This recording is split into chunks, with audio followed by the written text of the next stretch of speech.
Today we're going to discuss this idea of paying attention.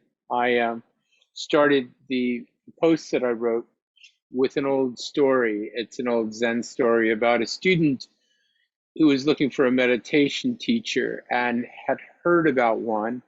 And he came through his travels over the hills and the dales and through the valleys and kept asking from village to village for this meditation master who he had heard about. And sure enough, at some point came down upon this valley, and there was this teacher seated in front of a tree or beneath a tree, and a gathering of people around him, all deeply in meditation.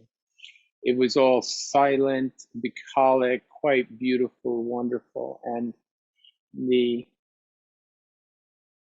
seeker came and got close enough that he could be present without interrupting anyone, and felt really compelled to introduce himself to the teacher, but didn't want to interrupt. And so instead sat at a distance away. And while everyone else was in a state of repose and meditation, he was sitting there with his mind in turmoil. What should I do? Will I get accepted? Did I come to the right place? What should I say? I know he knows I'm here. He's a meditation teacher. I know he can imagine that I've come, and yet I don't know if I should interrupt him. Should I call him sir? Should I have brought a gift? Oh my goodness, do I look fat in my robes? He was just sitting there going on and on in his head the way we do, uncomfortable and unclear about what he was supposed to do. And at some point he was interrupted when the meditation master, from still quite a ways away, said, "Hello!" And he kind of woke up out of his reverie and he said, uh, "Yes?" And the meditation master said, "What can I do for you?" And he sat there and got even more frightened and more concerned, and his mind went in more directions. And the meditation master sensed this and walked over to him and sat down beside him and said, "It's okay. Thank you for coming. What is it that you need?" And the young gentleman said, I want to learn how to meditate. And the meditation master said, "Okay." And he said, "Will you teach me?"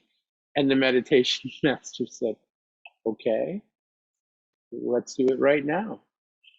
And the young man got all nervous then, and he was like, "Well, okay, then let's do it right now." And the meditation master said, "Okay, sit up straight." And the young man did so, and he sat in a pretty good posture. And then the meditation master simply said, "Okay, pay attention." And the young man said, "Yes, sir." And and then immediately started going, should I have said sir? Should I have called him Rinpoche? Should I have called him something else? Should I even be talking to him? What does he think of me? And I know I'm imposing on him. And his mind just went around and around and around. And at some point, the meditation master was looking at him when he came out of his reverie, and he was still waiting for the meditation master to speak. And so he said to him, "Yes, sir, tell me how to meditate." And the meditation master said, "Okay, pay attention." And he said, "Yes, sir." And he snapped to, and he was paying attention. And he waited and waited, and then started worrying again and wondering again. And he said, "Okay, sir, I'm paying attention." And the meditation master just smiled and said, "Pay attention." And the technique of learning how to meditate is learning how to pay attention, how to go beyond the cacophony of our own mind, our own self-doubt, our own need to worry about who we are and how we place and how we fit in the various hierarchies that we suppose are existing, that we kind of create in our own mind, these fabrications and where we fit in this world. Meditation is about cutting through all of that to just what is here. And the method that we use is just to come back to the present. Because what's in the present is none of those things. None of those things we're worrying about, none of the things we're speculating on. The meditation master looked at him again and smiled and said, pay attention. As the story goes, 15 years later, they were still having this conversation. The kid would go, well, again, what are we supposed to learn now? And the meditation master would say, pay attention. Because until he could learn how to pay attention, then we can't really learn anything in our lives. And it's very interesting because all the things we learn jobs, we learn skills, we learn trades, we learn how to accomplish tasks, we learn languages, we learn philosophies, we learn how to interact with people, we learn endless reams of information about our own psychology, but we never ever look at the very tool that does the learning, the very tool that ascertains everything in our life, everything we see, hear, feel, and touch, every thought we have, all of the six senses, all are generated by this mind. And our culture doesn't look inward. It's as though we have a firewall that keeps us from being able to actually see the actual inner working of the system. And I think that we are very romantic about those things. So we must think, wow, it must be a big, dark, frightening place. But it's actually a place that's filled with space, much more space than we actually understand, much more space than we really realize. The space of the mind is endless. It's incomprehensible how endless it is because it goes beyond the constraints of what we feel like we can comprehend, which is all the things we feel we can control. But our minds are actually much, much bigger than that, just as the universe is much bigger than that. So our thinking mind and our, let's say, ego-oriented mind, the mind that identifies with the thinking that it does, is like a very small subset. It's like a little kind of small room in this very large, large space. And in that room, we're constantly going over and over the same ground we've gone over and over many, many times before. Performing, as the old story says, the same experiment again and again, expecting different results. We're constantly reiterating the same information. When meditation teachers say stop thinking or come back to the present, or they talk about things like non-thought, the idea isn't that thoughts don't exist. It just means they don't have the weight that we place upon them when you see them into context of the larger picture. They're just blips on the screen, and they're basically like TV commercials. You know, I'm getting to be venerable in my aging process.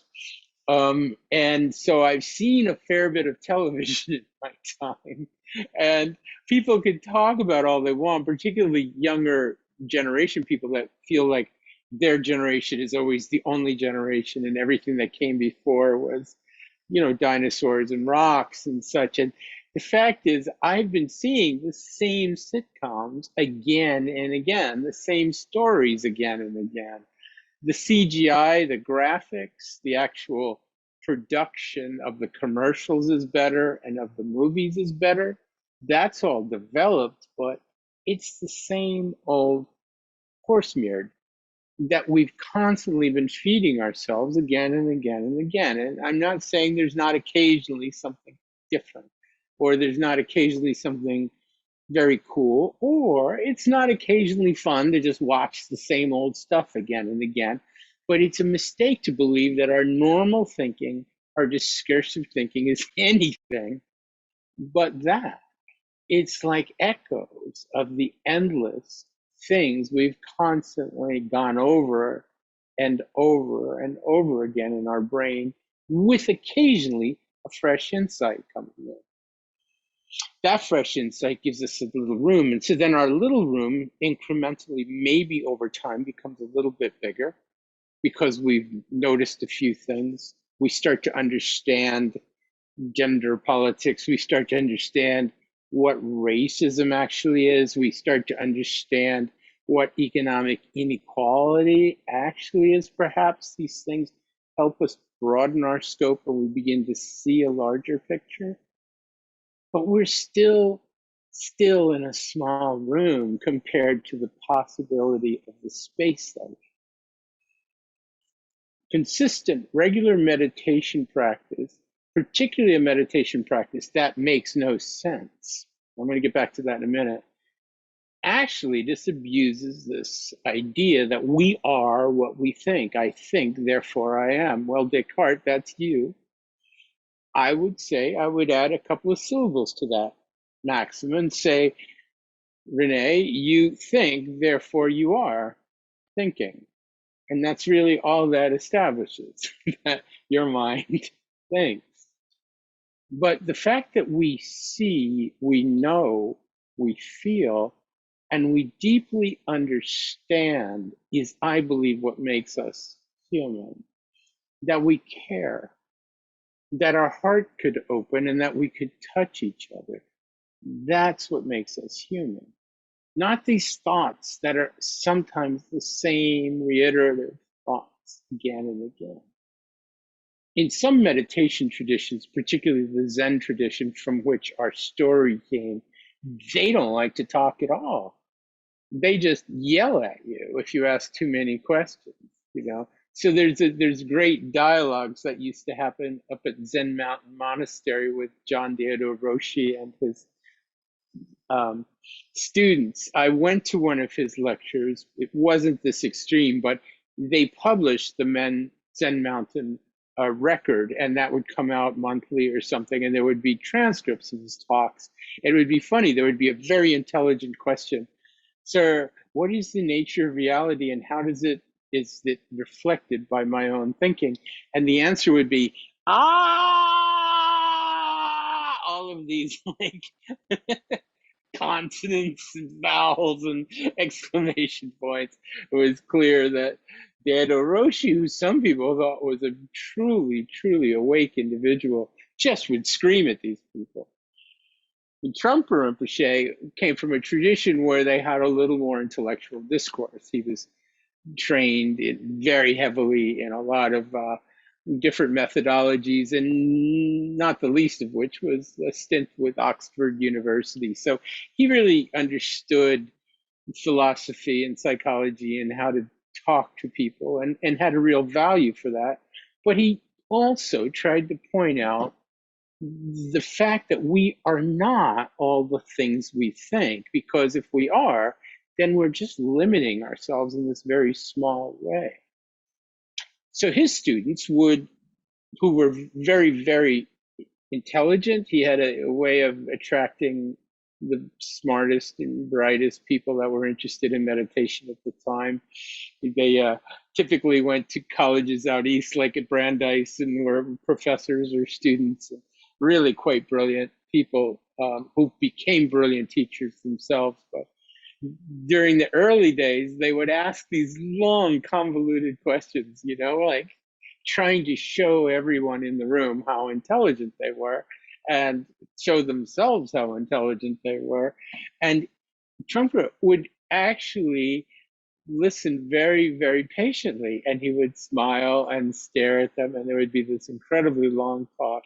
And one of his classic responses would be, "I'm sorry, could you repeat the question, please?"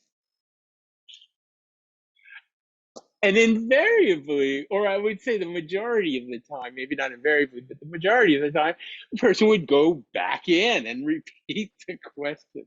There's one talk, it's online, you could see it. I don't remember which the title was, what he's actually teaching, where this happened 3 times. "I'm sorry, could you repeat the question?"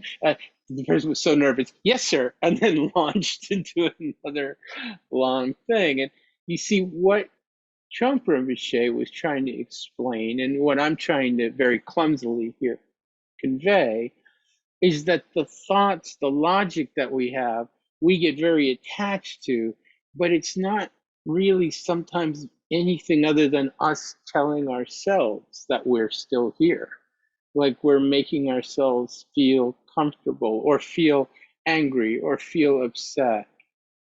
And what Trumper was trying to do is show people this bigger space around that there's this larger space around our thoughts.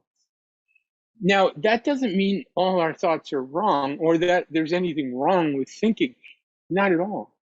It just means the people that are really brilliant in the world, the people that really make differences and make kind of paradigmatic leaps of logic and thought and technology in the mind, are able to think outside the box because they see that larger picture. There's a play, one of my favorite theater plays, but there's a line where there's a philosophy teacher and he is trying to explain to his working class family who don't understand what the heck it is he does. And he's trying to explain to them and he gets frustrated and a little upset at them all. And he said, I operate on things. I see things. You're in things. You operate in things. So you don't see them. I don't know if that conveys anything. It's a beautiful line in a very powerful play. But what he's illustrating here is that there is the possibility that we actually can see a larger picture.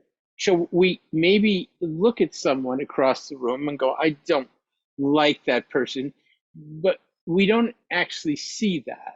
What we see is that they're irritating or they're bothering us or they talk too much or we don't like the sound of their voice. And we don't actually look at the very thing that is actually creating the picture, right?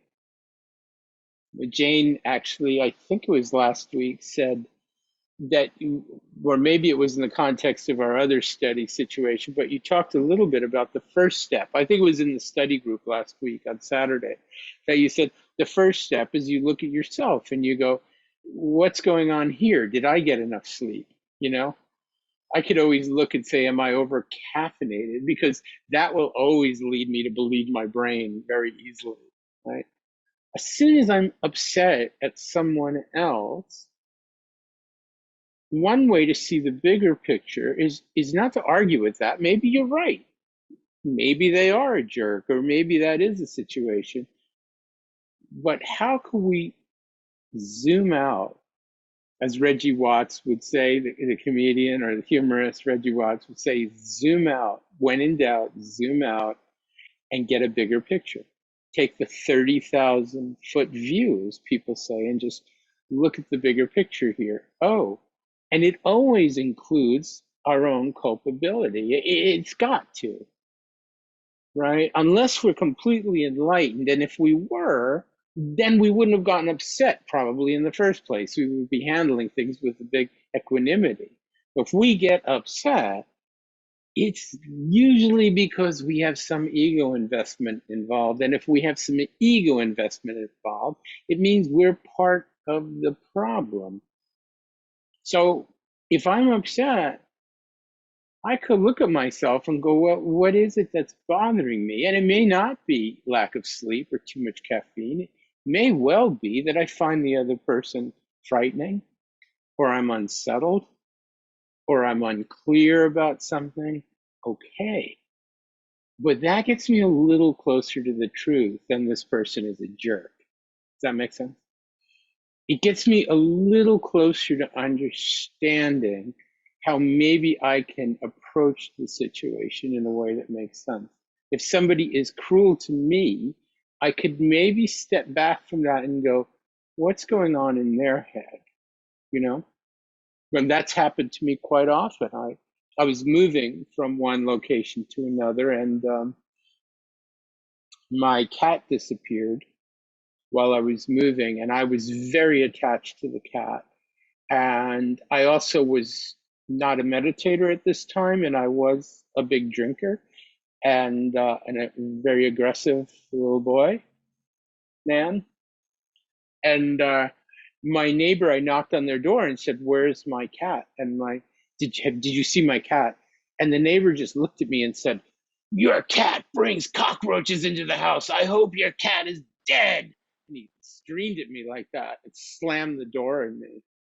And I lost it and banged on the door and told him what for, and said if I didn't find the cat, I was going to come in there and blah, blah, blah. I don't know what I did. I threatened him in some, early 20 something college student drunken way, banging on his door, being a kind of beast of a human, and stomped back into my house. And of course, what did I see? Somebody, Jane, please tell us. There was The my cat. cat sitting right there on the couch, like, "Hi," you know. What's up? So I actually went to my neighbor and I bought a bottle of brandy for him. And I went and knocked on his door, and he answered, and he was still furious. And I handed him the brandy and I said, "I'm so sorry. My cat was in here and we're leaving, and I'm taking the cat with me, and won't be a problem anymore." And I gave him the brandy and he looked at me and said, "I'm an alcoholic." And he slammed the door. So here's an example of me getting all in my head and taking it completely personally because I was freaked out about my cat.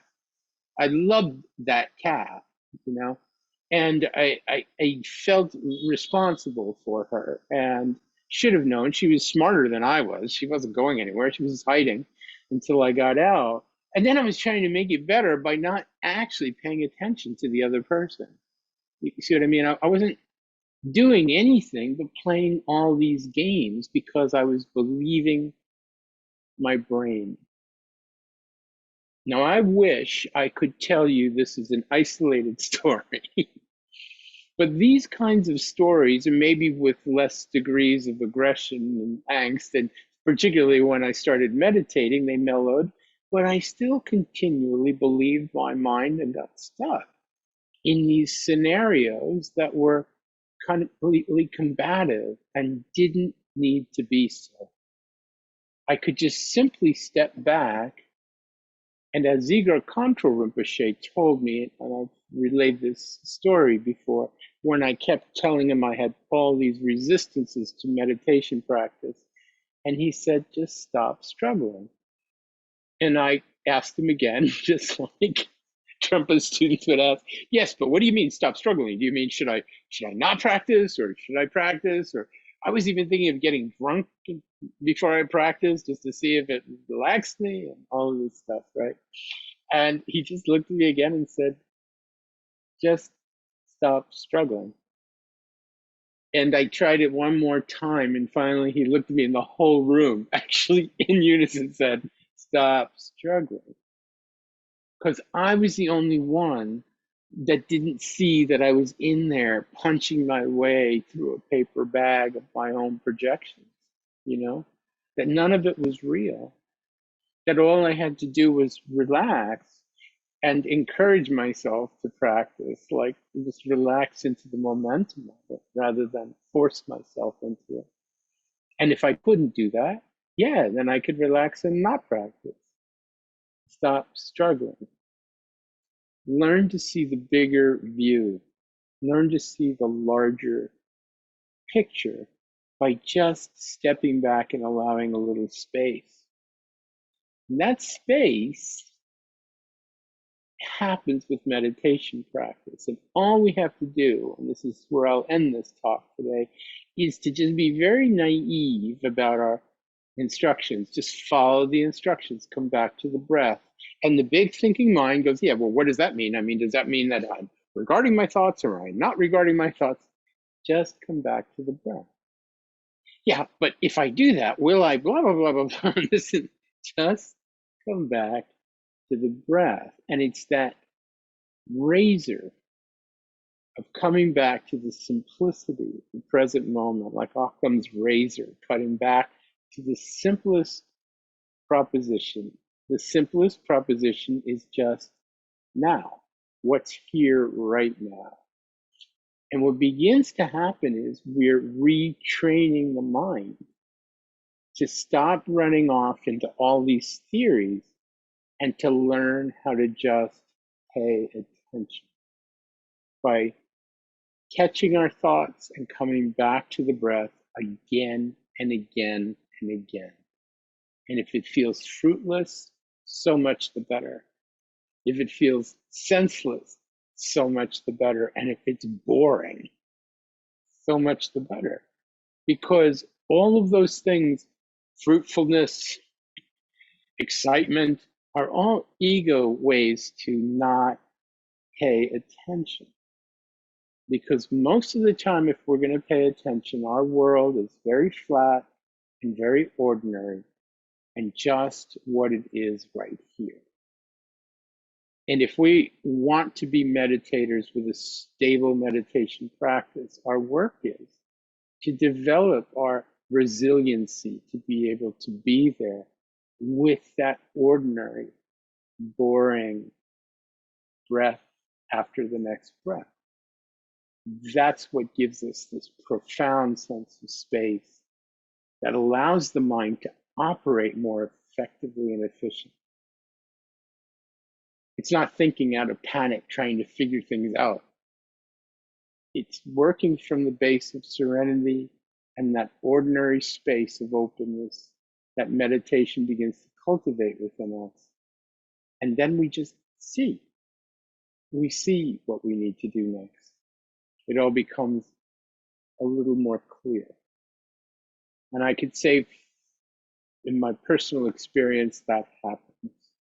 Not that I'm particularly clear, and I still fall back, and I still am always toggling between the mind of clarity and the mind of confusion, but seeing that is everything, and that allows us to traverse this path of meditation, to be able to see where it is we're going, because we're settling down the mind and we're learning to pay attention, just paying attention. So during the meditation, I drew a parallel between paying attention or mindfulness and loving kindness or compassion. It's something I heard Shastri, or was once Shastri, no longer Shastri, but Ethan Nichtern, the teacher, talked about that mindfulness or coming back to the breath is an expression of loving kindness. It's actually feeling this loving connection to the present. And we could actually, whether that's true or not, it's a kind of a nice little way to kind of encourage ourselves to do it. Not to say, oh, I have to pay attention, sit up straight and pay attention, young man. But more like, it's okay, just relax, give up the struggle, and just be here. Just be here. And let the mind do what it does best, which is just see what's going on.